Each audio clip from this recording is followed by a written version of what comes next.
صدر استحکام پاکستان پارٹی آزاد کشمیر اور سابق وزیر اعظم سردار تنویر الیاس خان کا ایک روزہ دورہ مظفرآباد۔ سابق وزیر اعظم کا مہاجر کیمپ امبور کے مقام پر مہاجرین جموں کشمیر کی ایک کثیر تعداد نے پھولوں کی پتیاں نچھاور کرتے ہوئے فلک شگاف نعروں سے والہانہ استقبال کیا۔ اس موقع پر سابق وزیر اعظم نے مختصر خطاب کرتے ہوئے کہا کہ مہاجرین میرے دل کے قریب ہیں۔ ہم نے اپنے دور اقتدار میں مہاجرین جموں کشمیر کے لیے اقدامات کیے۔ ہم حکومت میں ہوں یا حکومت سے باہر، مہاجرین جموں کشمیر کے مسائل حل کریں گے۔ مہاجرین جموں کشمیر کی عقیدت و محبت کا تہ دل سے شکر گزار ہوں۔ کہ آپ کو پتا ہے کہ جب میں آزاد کشمیر کی سیاست میں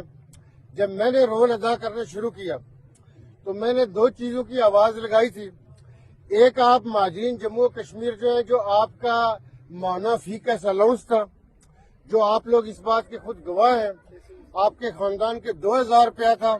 ہم نے اس میں 1500 روپیہ فی کیس ہم نے اس کے اندر اضافہ کیا۔ بہت بہت شکریہ۔ ہم نے آپ کی ملازمتوں کے کوٹا کے اندر ہم نے اضافہ کیا۔ ہم نے وفاقی حکومت کے ساتھ مل کے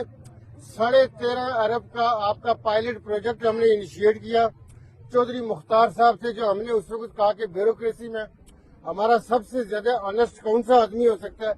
چودھری مختار صاحب کو ہم نے اس کا انچارج بنایا۔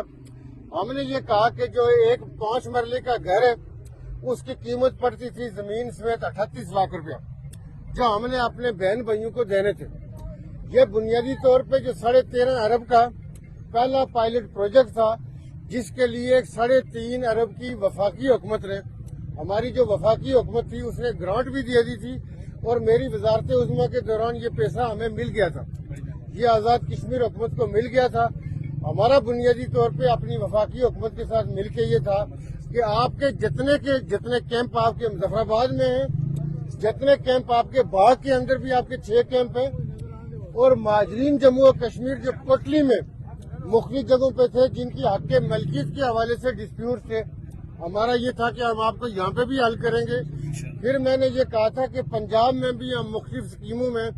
اپنے جو بہن بھائی ہیں ہم ان کو وہاں پہ بھی آباد کریں گے۔ آپ جو 89 کے بعد آئے،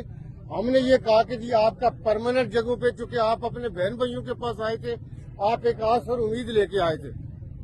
کہ یہ ہمارے بہن بھائی آزاد ہیں، ہم ان کے پاس جا رہے ہیں، تو ہم نے یہ کہا تھا کہ ہم اس میں سعودی عرب سے بھی گرانٹ لیں گے، متحدہ عرب امارات سے بھی لیں گے، جو کشمیری اوورسیز ہیں ان سے بھی لیں گے۔ اور آپ کو یہ بھی یاد ہوگا کہ میں نے یہ کہا تھا کہ ہم آزاد کشمیر کے اندر ایک اسکیم شروع کرنے جا رہے ہیں کہ جس میں لوگ اپنے جب بچے اور بچیوں کی شادی کرتے ہیں تو وہ بچے بچیوں کی شادی لیوش کرنے کے بجائے اس میں سے ایک اماؤنٹ رکھیں جو مہاجرین جموں و کشمیر کی آباد کاری سے متعلق ہو۔